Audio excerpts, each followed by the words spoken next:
헬라의 한 왕은 신하를 시켜서 매일 아침마다 꼭 이렇게 인사하도록 명령을 내렸습니다. 왕이시여, 당신은 반드시 죽습니다. 하루를 기분 좋게 시작해야 할 아침에 얼마나 기분 나쁜 말입니까? 왕이시여, 당신은 반드시 죽습니다. 기왕이면 왕이시여, 오늘도 좋은 하루가 되시기를 바랍니다 하면 얼마나 좋습니까? 그러나 왕은 자신이 언젠가 죽어야 할 존재라고 하는 것을 잊지 않고 한 생을 잘 살아가기 위해서 아침마다 그것을 상기시키도록 명령을 내렸던 것입니다. 어떤 면에서 참으로 지혜로운 왕이라고 할 수 있죠. 우리도 옆에 있는 성도들과 함께 인사 나눕시다. 성도님은 반드시 죽습니다. 얼버무리지 말고 확실하게 인사하세요. 성도님은 반드시 죽습니다. 이것을 잊지 말고 사십시오. 기분 나빠도 그렇게 인사하시고 미래를 준비하고 천국에 가서 주님 앞에서 인생 결산할 날을 준비하는 여러분들이 되시기를 바랍니다. 사람은 영원히 사는 존재가 아닙니다. 언젠가는 반드시 인생의 종말이 찾아옵니다. 이 사실을 잊지 않고 오늘을 살아가는 사람이 한 생을 지혜롭게 성공적으로 살아갈 수 있는 것입니다. 항상 종말을 의식하며 사는 것을 종말론적 삶이라고 하는데, 신약의 그리스도인들은 하나같이 종말론적인 삶을 살았습니다. 그들은 종말을 소극적으로 의식한 것이 아니라 항상 적극적으로 종말을 사모했습니다. 그래서 그들의 소원은 예수님의 재림이었고 그들의 인사말은 언제나 마라나타였습니다. 마라나타라고 하는 말은 아람어에서 온 헬라 말인데, 이 말은 주 예수여 오시옵소서라는 뜻입니다. 예수님의 재림이 속히 임하기를 원하면서 항상 마라나타로 인사를 나누었습니다. 그런데 오늘날의 현대 그리스도인들은 어떻습니까? 종말을 크게 의식하지 않고 살아갑니다. 재림에 대해서 별로 관심이 없습니다. 그로 인해 그리스도인들과 세상 사람들의 간격이 아주 좁혀졌고 이제는 구분하기조차 힘들게 되었다고 말하죠. 얼마나 부끄러운 일입니까? 종말론적인 신앙이 없으면 절대로 오늘을 잘 살아갈 수가 없습니다. 그런 의미에서 우리는 오늘의 본문 말씀에 주목해야 합니다. 본문에는 어느 날 갑자기 주인이 청지기를 불러서 셈을 하자고 하는 내용이 나오는데, 셈을 하자는 얘기는 모든 장부들을 정리해서 인수인계하라 하는 뜻입니다. 이제 더 이상 청지기직을 수행하지 말라는 것입니다. 그때 청지기가 주인집에서의 사역이 끝날 것을 생각하며 아주 지혜롭게 처신을 하는데, 그로 인해 주인에게 오히려 칭찬을 받습니다. 주님께서 이 비유를 말씀하시면서 우리도 종말이 오기 전에 어떻게 살아야 지혜로운 인생이 되는지를 가르쳐 주시고자 하는데, 오늘의 본문 내용이 다음과 같습니다. 어떤 부자에게 한 청지기가 있었습니다. 청지기는 그 집안의 재산이나 전답이나 가옥이나 그리고 하인들까지 다 관리하는 주인의 대리자를 뜻하죠. 그런데 이 청지기가 청지기직을 수행하다가 어느 순간부터 주인의 뜻을 어기고 자기 멋대로 돈을 낭비해 버렸습니다. 그 소식을 듣고 주인이 와서 크게 책망을 합니다. 이 말이 어찌 됨이냐? 내가 보던 일을 셈하라. 청지기 직무를 계속하지 못하리라. 그 말을 들은 청지기는 이렇게 생각했습니다. 주인이 내 직분을 빼앗으니 무엇을 할까? 땅을 파자니 힘이 없고 빌어먹자니 부끄럽구나. 이런 생각을 하다가 청지기는 국리 끝에 주인에게 빚진 자들을 전부 다 불러들였습니다. 그리고서 먼저 온 사람에게 묻습니다. 네가 내 주인에게 빚진 것이 얼마나 되냐? 기름 100마리입니다. 그래? 그러면 너의 증서를 가지고 여기 앉아 50마리라고 써라. 빚을 반절로 탕감해 주었습니다. 또 밀 100석을 빚진 자에게는 이렇게 말했습니다. 너는 너의 증서를 가지고 여기 앉아서 밀 80석이라고 써라. 청지기는 주인에게 빚진 자들의 빚을 전부 다 탕감해 주면서 팍팍 인심을 썼던 것입니다. 이것을 요즘 말로 하면 공문서 위조죄와 횡령죄를 저질렀다고 말할 수 있습니다. 그런데 어찌되었든 청지기는 자신의 미래를 생각하고서 빚진 자들에게 인심을 썼습니다. 은혜를 입은 사람들이 훗날 자기에게 보답할 것을 생각하며 머리를 썼던 것입니다. 여러분, 여기서 한번 생각해 봅시다. 이 청지기가 나쁜 사람입니까? 아니면 좋은 사람입니까? 문제가 너무 어려워서 대답하기가 어렵습니까? 좋은 인간입니까? 나쁜 인간입니까? 당연히 나쁜 인간이죠. 그동안 숱하게 주인을 속여왔습니다. 진실하지도 못하고 부지런하지도 못하고 성실하지도 못했습니다. 분명히 불의한 사람이고 나쁜 사람입니다. 그런데 오늘의 본문 8절을 보면 이렇게 말씀합니다. 주인이 이 옳지 않은 청지기가 일을 지혜 있게 하였으므로 칭찬하였으니 이 세대의 아들들이 자기 시대에 있어서는 빛의 아들들보다 더 지혜로움이니라. 주인이 이 불의한 청지기를 오히려 칭찬했다고 말씀합니다. 세상에 어떻게 그런 사기꾼을 칭찬할 수 있습니까? 그런데 여기서 우리가 오해를 하면 안 됩니다. 주인은 그의 행위를 칭찬한 것이 아니라 그의 지혜를 칭찬했기 때문입니다. 청지기가 자기의 종말을 대비해서 미래를 지혜롭게 대비한 것처럼 우리도 우리의 종말을 대비해서 지혜롭게 살아야 한다는 것을 깨우쳐 주시고자 했던 것입니다. 그러면 본문에 나오는 청지기가 어떤 지혜를 가지고 있었습니까? 첫째로 주인을 기억하는 지혜가 있었습니다. 본래 청지기에게는 주인이 있었습니다. 그러나 그동안 그 주인은 이 청지기에게 있으나 마나한 존재였습니다. 아무런 의미가 없는 존재였습니다. 주인이 지금까지 한 번도 그가 하는 일에 간섭하지 않았기 때문에 청지기는 주인을 망각하고 자기 마음대로 살았습니다. 그러다가 어느 날 주인이 정산을 하자고 하니까 그제야 정신이 돌아온 것입니다. 야, 나에게 주인이 있었구나. 지금 내가 소유한 것들이 내 것이 아니구나. 이 깨달음이 주인의 칭찬을 받는 계기가 된 것입니다. 그렇다면 오늘 우리도 한번 생각해 보아야 할 것이 있습니다. 내 인생이 누구의 것이냐 하는 것이 그것입니다. 여러분의 인생이 누구의 것이라고 생각하십니까? 많은 사람들이 오늘 또 자기의 인생은 자기의 것이라고 큰 소리칩니다. 한때 유행하던 노래 중에 이런 노래가 있었습니다. 내 인생은 나의 것, 내 인생은 나의 것, 그냥 나에게 맡겨주세요. 내 인생은 나의 것, 내 인생은 나의 것, 나의 모든 것 책임질 수 있어요.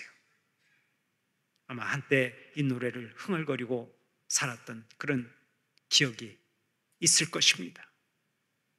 이 노래처럼 현대인들을 가장 매혹시키는 가치관이 내 인생의 주인은 나다라고 하는 것입니다. 현대를 사는 많은 사람들이 이 사상에 물들어 있습니다. 인간을 만물의 으뜸으로 생각하고 이 세상의 최고로 생각하고 더 나아가서 인간을 주인으로 생각하고 살아갑니다. 크리스찬들도 이런 생각에 빠져 있는 경우가 많습니다. 그러나 이것이 얼마나 무서운 착각입니까? 착각 속에서 살면 안 됩니다. 지금 내가 소유하고 있는 것들이 전부 다 인생의 주인 되신 하나님께서 잠깐 빌려주신 것 아닙니까? 나의 생명도 잠깐 빌려주신 것이고 내가 가지고 있는 돈도 잠깐 빌려주신 것이고 나의 재능도 잠깐 빌려주신 것이고 내가 살고 있는 집도 잠깐 빌려주신 것입니다. 전부 다 하나님께서 잠깐 동안 빌려주신 것입니다. 동의하시면 크게 아멘 합시다. 우리가 아는 대로 이 세상에 태어날 때 반지 하나라도 끼고 나온 사람이 없잖아요. 다 빈손 들고 왔습니다. 그러다가 하나님께서 부르시면 전부 다 내어놓고 이제 빈손 들고 돌아가야 합니다. 이 세상을 사는 동안 하나님께서 주신 것을 잠깐 빌려 쓰다가 돌아갈 때는 빈손 들고 돌아가는 것입니다. 그래서 우리의 인생을 공술의 공수거 인생이라고 말하는 것입니다. 여러분, 큰 소리 치지 마십시오. 지금 건강하다고 해도 그 건강조차 내 것이 아니고, 지금 시간이 많다고 해도 그 시간조차 내 것이 아닙니다. 잠깐 빌려 쓰고 가는 거예요. 그래서 실러라고 하는 사람이 시간에 대해서 이렇게 말한 바 있습니다. 시간의 걸음을 세는 방법은 세 가지다. 미래는 주저하면서 다가오고, 과거는 영원히 정지해 있고, 현재는 화살처럼 날아간다. 현재라고 하는 시간도 쏜 화살처럼 빨리 지나가는데 결국은 시간도 내 것이 아니라는 얘기입니다. 사랑하는 우리 성도들은 이 세상에 그 어떤 것도 내 것이 아니라고 하는 것을 인정하고 한 생을 지혜롭게 살아가는 복이 있기를 바랍니다. 그런데 문제가 하나 있습니다.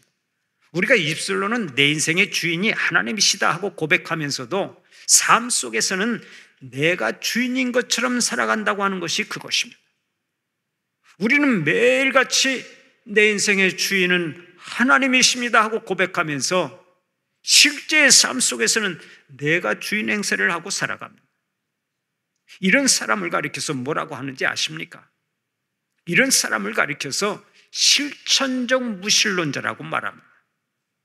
이런 사람은 관념 속에서는 하나님을 생각하지만 실제 행동으로는 전혀 하나님과 관계가 없는 삶을 살아갑니다. 기도할 때는 하나님을 생각하고 하나님을 인정하지만 실제로는 하나님과 전혀 상관없는 삶을 살아갑니다. 그래서 실천적으로는 무신론자가 되기 때문에 이런 사람을 가리켜 실천적 무신론자라고 말하는 것입니다. 디도서 1장 16절을 보면 오늘도 이렇게 말씀합니다. 그들이 하나님을 시인하나 행위로는 부인하니 가증한 자요 복종하지 아니하는 자요 모든 선한 일을 버리는 자니라. 입술로는 하나님을 시인하지만 행위로는 하나님을 부인하면 그 사람은 가증한 자라고 말씀합니다. 그런 의미에서 우리는 생각과 행동이 일치하는 삶을 살아야 될 줄로 믿습니다. 말과 행동이 일치해야 될 줄로 믿습니다. 관념과 삶이 일치해야 될 줄로 믿습니다. 내 인생의 주인이 하나님이신 것을 나의 생각과 말과 행동으로 드러내야 한다는 말씀입니다. 이것이 온전한 믿음 생활이고 하나님께서 기뻐하시는 믿음 생활인 것입니다. 사랑하는 우리 성도들은 하나님이 내 인생의 주인이심을 확실히 고백하고 하나님 앞에서 삶으로 예배를 드리는 자들이 되시기를 바랍니다. 먹든지 마시든지 무엇을 하든지 오직 하나님의 영광을 위해 살아가는 자들이 되시기를 간절히 축원합니다. 두 번째로, 자신이 잘못 살았다고 하는 것을 깨닫는 지혜가 있었습니다. 본문에 나오는 청지기는 주인이 내가 보던 일을 세마라 하고 말하자 그동안의 자신의 삶을 되돌아보았습니다. 자신의 삶을 점검하고 반성했는데 그것이 청지기의 지혜라고 할 수 있습니다. 그리스의 유명한 철학자 소크라테스는 이런 말을 했습니다. 성찰하지 않는 인생은 살 가치가 없다.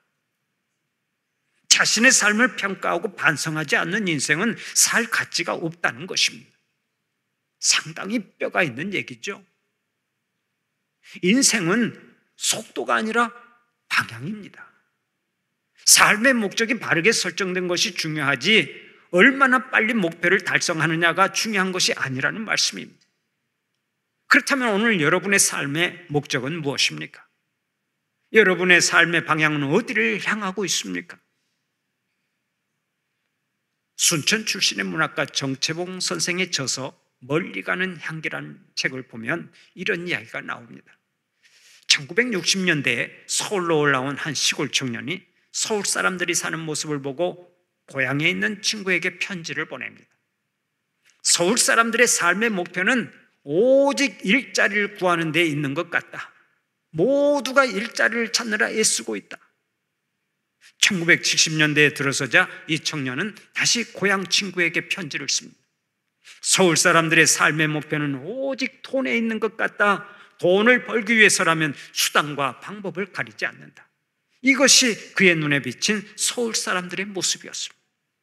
그러다가 1980년대에 들어서자 이 청년은 친구에게 다시 편지를 보냅니다. 지금 서울 사람들의 삶의 목표는 권력에 있는 것 같다. 권력을 잡기 위해 갖은 노력을 다한다. 권력이면 모든 일이 다 될 것처럼 생각한 나머지 그 권력을 잡기 위해 수단과 방법을 가리지 않고 힘쓴다. 그 1990년대에 들어서면서 다시 편지를 써서 보냅니다. 서울 사람들의 사는 모습은 곧 스피드다. 얼마나 바쁘게 사는지 단 1분간의 시간을 얻기 위해서 목숨을 걸고 달린다. 이렇게 편지를 보내자 시골에 있는 친구가 서울 친구에게 답장을 보냅니다. 친구야, 서울 소식을 알려주어서 고맙다. 그런데 그렇게 위험을 무릅쓰고 벌어들인 그 1분이라고 하는 시간을 어디에 쓰고 있는지 알려주기 바란다. 그러자 서울에 있는 친구가 다음과 같이 답신을 보냈습니다. 서울 사람들은 그 1분을 다방에서 차 마시며 노닥거리고 텔레비전 보고 고스톱 치고 입 벌리고 조는데 쓴다네. 단 1분을 위해 동분서주하며 끝없이 속도를 내는 사람들이 막상 1분을 얻으니까 그것을 차 마시고 노닥거리고 텔레비전 보고 고스톱 치고 조는 데 썼다고 하니 얼마나 한심한 일입니까? 이 편지는 우리의 현실을 극명하게 보여주는 이야기라고 생각합니다. 삶의 목적이 분명하지 않으면 우리도 세상 사람과 똑같은 삶을 살아가기가 쉽습니다. 그러므로 우리는 하루를 살아도 삶의 목적을 분명히 하고 살아야 될 줄로 믿습니다. 히브리 사람들의 지혜를 모아놓은 탈무드는 인간을 평가하는 기준에 3가지가 있다고 말합니다. 그 3가지가 히브리 말로 키소, 코소, 카소라고 하는데, 첫 번째 나오는 키소는 돈을 넣는 주머니를 말합니다. 그러니까 돈을 어디에 어떻게 쓰고 있느냐 하는 것이 그 사람을 평가할 수 있는 기준이 된다는 것입니다. 그렇다면 오늘 여기 계신 여러분들은 지난 세월 동안 돈을 어디에다 어떤 기준으로 쓰고 살아오셨습니까? 돈을 어디에 어떻게 쓰느냐 하는 것이 바로 그 사람을 평가할 수 있는 기준이 되는 것입니다. 그래서 존 웨슬리 목사는 이렇게 말한 적이 있습니다. 사람의 진정한 회개는 지갑의 회개다. 돈을 쓰는 우선순위가 어디에 있느냐에 따라 그 사람의 수준이 정해지는 것입니다. 두 번째로 나오는 코소는 술잔이라고 하는 말로서 향락을 의미합니다.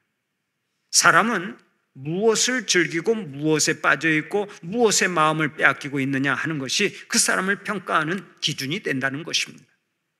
그렇습니다. 지금 내가 가장 소중하게 생각하며 즐기고 있는 일이 내 인생을 평가하는 기준이 되는 것입니다. 세 번째로 나오는 가소는 인내력을 의미합니다.